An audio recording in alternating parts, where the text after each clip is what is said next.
Artlist.io.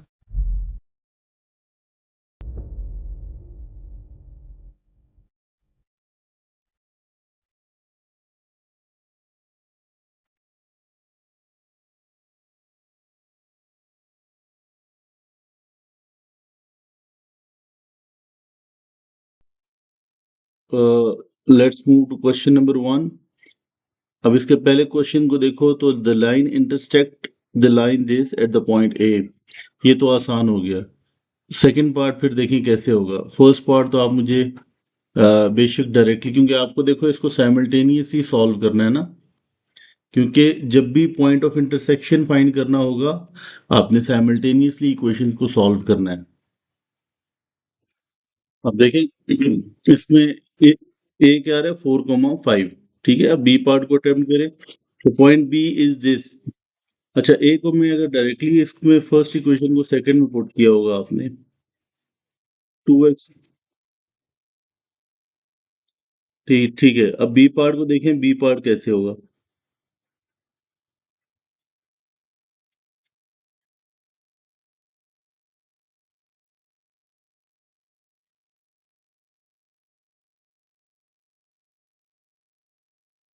Now in B part we can just solve it simultaneously, and you will see that the final answer will be 20 by 5, which means x will be equals to 4.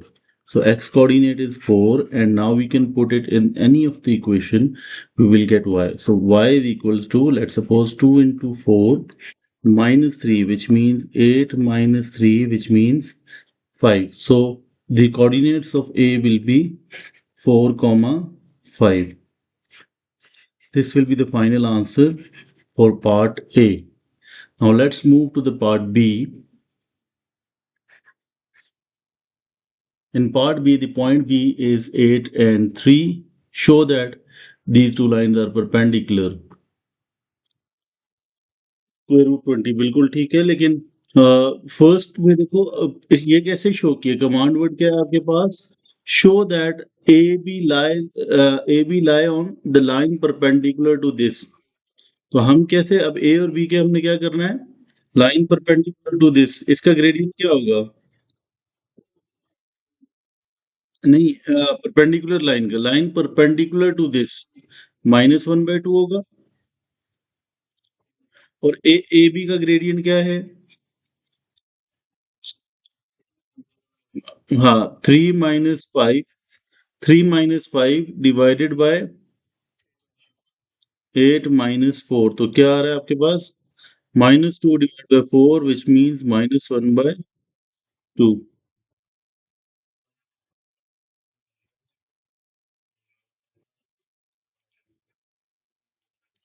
बिल्कुल, तो आपने 2 multiply by क्योंकि 2 इसका वो था तो gradient, अब इसका माइनस बना रहा है प्रोडक्ट, तो इसलिए ये दोनों लाइंस क्या है, परपेंडिकुलर है। ठीक है, सेकंड में एग्जैक्ट लेंथ के लिए आपको जस्ट फॉर्मूला मुझे बता दो कि फॉर्मूला कौन सा यूज किया है for exact length. x2 minus x1 whole square plus whole square, ठीक हो गया। और उसको हम आराम से सॉल्व आगे कर सकते हैं। ठीक है, आपका फाइनल आंसर क्या था, स्क्वायर रूट ऑफ 20। और इसको हम सिंप्लीफाइड फॉर्म में लिखें, सर्ड को जैसे सिंप्लीफाई करते हैं तो ये क्या हो जाएगा, √4 मल्टीप्लाई बाय √5। और इसका आंसर होगा आपके पास 2 √5। ठीक है, अच्छा अब नेक्स्ट क्वेश्चन पे आते हैं। आहिस्ता आहिस्ता हम इसकी डिफिकल्टी लेवल जो है वो इंक्रीज करते जाएंगे। ठीक है, क्वेश्चन को केयरफुली रीड करना है, आपको समझ आ जाएगी इसमें हमने करना क्या है। आप जरा इसमें ये देखो कि आपके पास, क्वेश्चन को रीड करते हैं। The point A C are opposite vertices of a square. तो इसका मतलब ये है कि लेट सपोज, ऑल दो कि हम एग्जैक्ट ग्राफ पेपर पे नहीं बना रहे, बट हमें ये पता है कि if it is a square, तो इसका मतलब ये हुआ कि इसकी सारी लेंथ जो है वो इक्वल होंगी। ठीक है,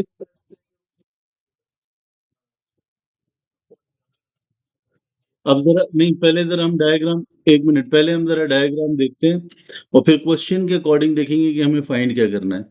लेट सपोज अगर आपके पास ये ए पॉइंट है तो ये बी होगा, और ये आपके पास सी है, और ये क्या है, डी है। अब और से देखो, the point this are opposite vertices of a square A B C D. तो हमने फाइंड क्या करना है, हमें ये बी डी की हमें इक्वेशन फाइंड करनी है, ठीक है। अब देखो, अब जो आप बात कर रहे थे कि अब देखो हमें पता है कि if it is a square, तो स्क्वायर का मतलब तो ये हुआ कि बी डी और ए सी आपस में क्या होंगे, ये दोनों क्या होने चाहिए, एक तो लेंथ हमें चाहिए ही नहीं, हमें इक्वेशन चाहिए। और ये याद रखो कि जब भी आपको स्ट्रेट लाइन की इक्वेशन फाइंड, कि जब भी आपको equation of a straight line find करना हो, तो आपने क्या करना है, आपको दो चीजें चाहिए। एक, उस लाइन का कोई भी एक पॉइंट, और दूसरा उस लाइन का ग्रेडियंट। बस ये दो चीजें चाहिए होंगी अब। Now first of all what you have to do is, you have to find out the midpoint, this point midpoint, because आपको midpoint और gradient find करना होता है। So what we can do is, if I ask you to find out the midpoint, how you can find it out? This will be equals to minus 3 plus 5 whole divided by 2, and 1 plus 7 whole divided by 2. So this will be equals to 1 and 4. This will be the midpoint. Now we have to find out the gradient. So gradient of AC will be equals to, gradient of AC will be equals to 7 minus 1 divided by 5 minus 3. So this will be 6 by 8. 6 by 8, which means 3 by 4. So the gradient of the perpendicular line, gradient of BD will be equals to minus 4 by 3. Now, this one is the point and this one is the gradient. We can use the point slope form to find out the equation of the line. So, for this, y minus 4 is equals to minus 4 by 3 into x minus 1. And finally, we can simplify it, minus 4 by 3x plus 4 by 3 plus 4. So this will be equals to 16 by 3. Y is equals to minus 4 by 3x plus 16 by 3.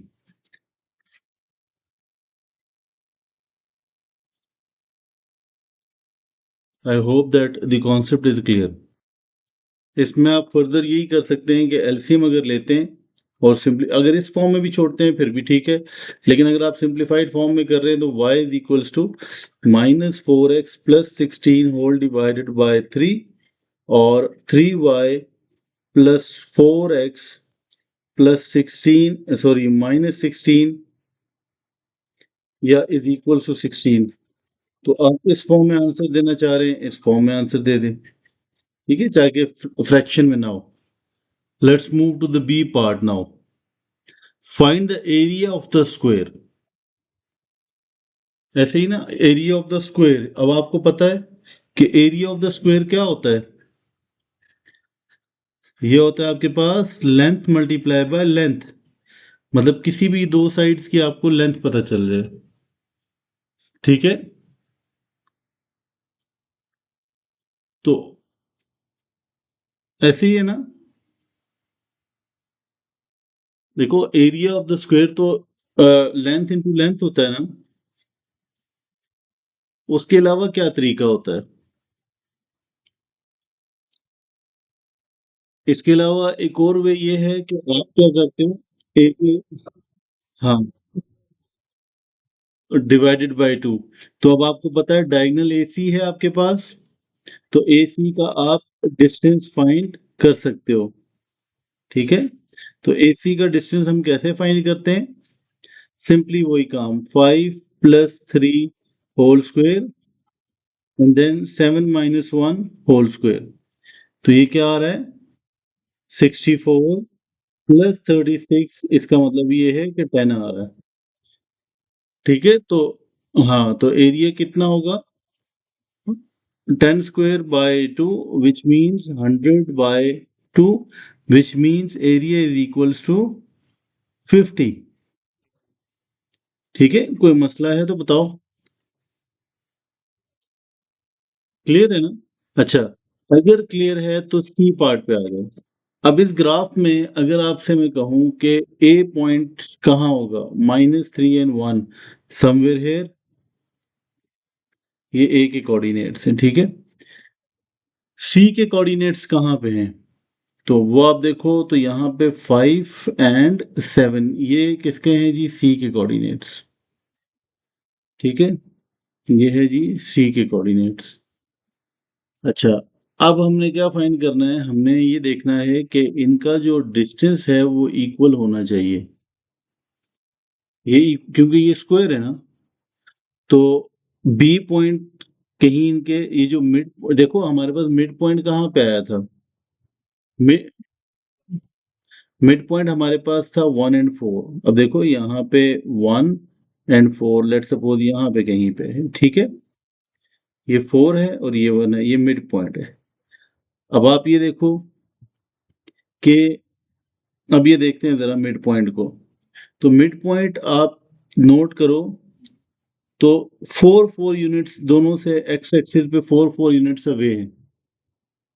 तो इसी तरह हम अगर further जाएंगे, तो अभी देखो इनका डिस्टेंस कितना है? 1 4 का डिस्टेंस है, तो मिड पॉइंट इसका कहाँ पे होगा? 3 पे होगा। तो अब हमारे पास एक्स कोऑर्डिनेट तो इसका आ गया बी का 3 आ गया, ठीक है। और वाई कोऑर्डिनेट के लिए हम इसका वर्टिकल डिस्टेंस देखेंगे। अब आप वर्टिकल डिस्टेंस अगर देखो, तो ये ए का वाई कोऑर्डिनेट कहाँ पे था? 1 पे था, और ये 4 पे, और इन दोनों का मिड पॉइंट कहाँ पे बनता है? देखो हमें ए सी का डिस्टेंस भी पता है, ठीक है। थोड़ा और इजी करके देखते हैं इसको। हमें ए सी का डिस्टेंस भी पता है, और हमें ये भी पता है कि ए एम और एम सी इक्वल, मैं बल्कि यहाँ लिख देता हूँ, A M is equals to M C is equals to कितना होगा ये? तो ये 5 होगा ना। ये डिस्टेंस है आपके पास 5, ठीक है। और हमें ऑलरेडी ये पता है, ये देखो, हमें ऑलरेडी ये पता है कि एक और डायगोनल है जो इसके इक्वल है। ये बी पॉइंट है, तो यहाँ पे कहीं पे डी पॉइंट होगा। तो इसका मतलब ये होगा कि B M is equals to M D is equals to, ये भी 5 होगा, ठीक है। अब हमने प्रीवियस पार्ट में बी डी का ग्रेडियंट फाइंड किया हुआ है, तो बी डी का ग्रेडियंट क्या था सेकंड पार्ट में, और फर्स्ट पार्ट में? बी डी का ग्रेडियंट यहाँ फाइंड किया था,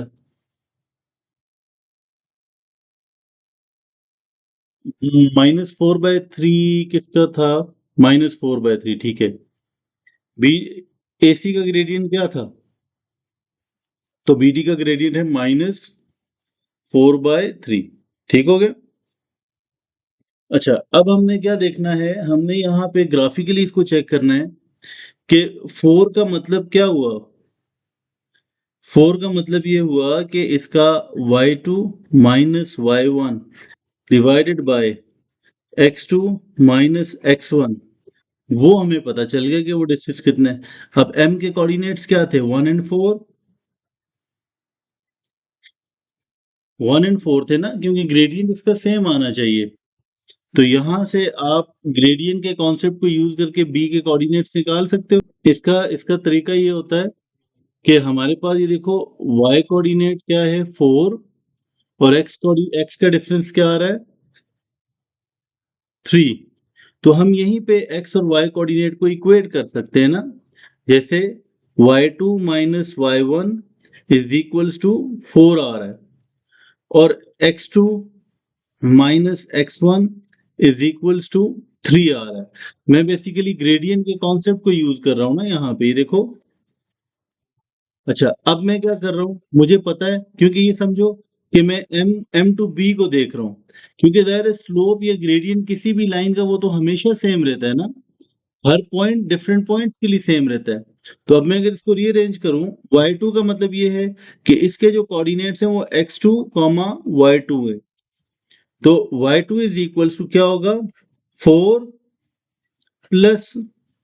प्लस y1 क्या है आपके पास, 4।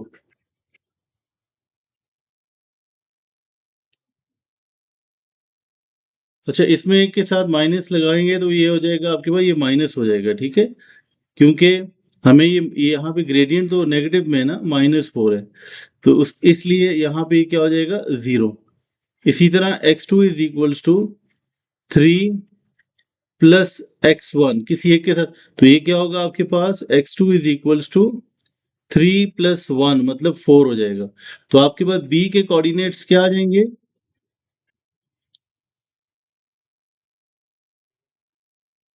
4 एंड 0।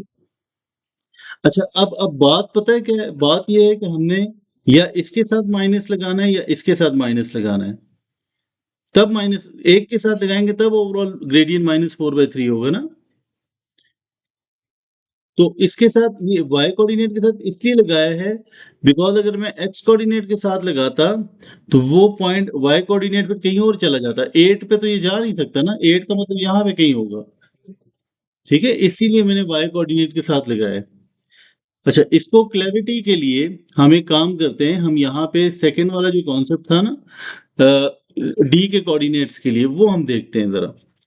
ये आपके पास डी है, ये आपके पास मिड पॉइंट है, ठीक है। अब मिड पॉइंट, ये सेकंड वाला पॉइंट है, ये आपके पास अब यहाँ पे क्या होगा, x2 y2 होगा, और डी के कोऑर्डिनेट्स क्या हैं, x1। जी, अब यहाँ पे भी अगर हम कंपेयर करें तो आप कह सकते हो कि ग्रेडियंट आपके पास था -4/3 is equals to y2 minus y1 divided by x2 minus x1। तो y2 minus y1 is equals to, let's suppose, -4, and x2 minus x1 is equals to 3। अब जल्दी से आप x1 और y1 फाइंड के कोऑर्डिनेट्स फाइंड करके बता सकते हैं। बिल्कुल, इसको जब सिंप्लीफाई किया है तो आपके d के कोऑर्डिनेट्स क्या आ गए, -2, 8, ठीक है, और b के कोऑर्डिनेट्स क्या थे, 4 एंड 0, ठीक हो गया। अच्छा, इसको अगर मैं आपसे कहूं कि अपने आंसर को वेरीफाई करें तो फिर वेरीफाई कैसे होगा ये,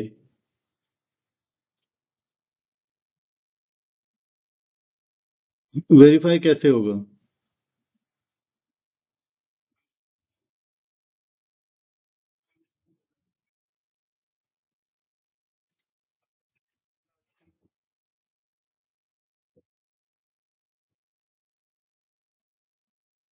हाँ, लेट निकाल के हम कंपेयर कर सकते हैं, ठीक है।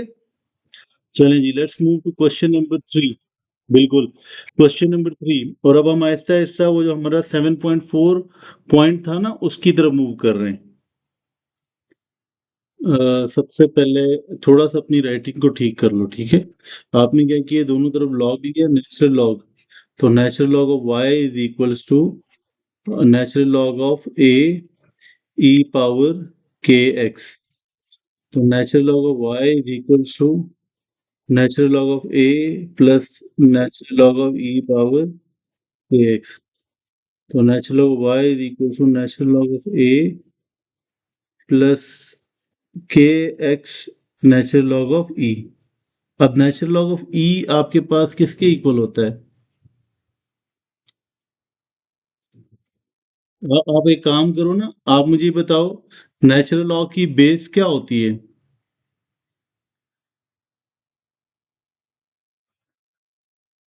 नेचुरल लॉग की बेस क्या होती है आपके पास, ई होती है। और हमें ये पता है कि अगर ये दोनों चीजें सेम हो जाएं तो इसका आंसर किसके इक्वल होता है, 1 के इक्वल होता है। तो हाँ बिल्कुल, तो आपने यहाँ पे ये देखो, आपने इसको रिमूव किस तरह से किया है, नेचुरल लॉग ऑफ एक्स के साथ नेचुरल लॉग ऑफ ई भी तो था, वो कहाँ चला गया? देखें, के एक्स, हाँ बिल्कुल। अगर आप नेचुरल लॉग तो डायरेक्टली गिवन होता है ना, तो आप डायरेक्ट कैलकुलेटर में भी लिखोगे तो वन आएगा। और अगर प्रॉपर्टीज को यूज करते हो तो ये ऊपर आपके सामने वन है। अच्छा, बाकी आपकी ये वर्किंग ठीक है, के इज इक्वल्स टू, ये बिल्कुल आपने सॉल्व किया, आपने इन पॉइंट्स को यहाँ डायरेक्टली पुट किया एक्स और, तो ये देखो natural log of Y is equals to natural log of A plus K X, ठीक है। और फिर रीअरेंज किया आपने और पॉइंट्स को पुट किया, तो इसी तरह ए की वैल्यू आपके पास, दोनों इक्वेशन को साइमल्टेनियसली सॉल्व किया, ए की वैल्यू भी आ गई और फिर एक्स की वैल्यू भी आ गई, तो एक्स का आंसर क्या है? 3.98। ठीक है, चलें, I think that is it for today. आपने मजीद पास पेपर क्वेश्चन करने? Okay, I think that is it for today, and if you have any question you can ask it in the comment section, or you can see the link in the description where you can directly join me on the WhatsApp. Take care. Thank you. Allah Hafiz.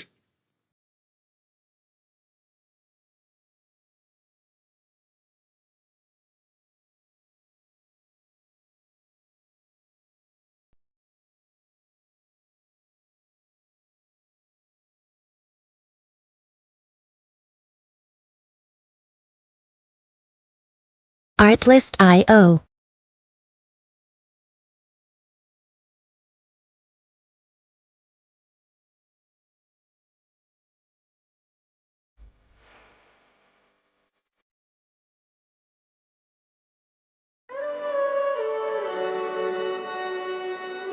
Music licensing reimagined.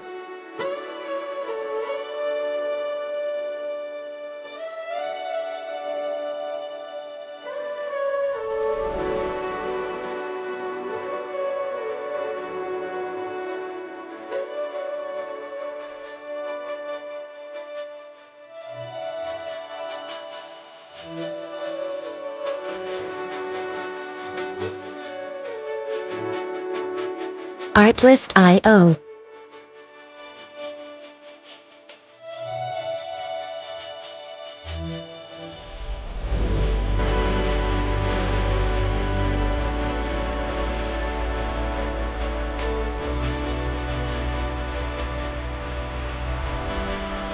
Music licensing reimagined.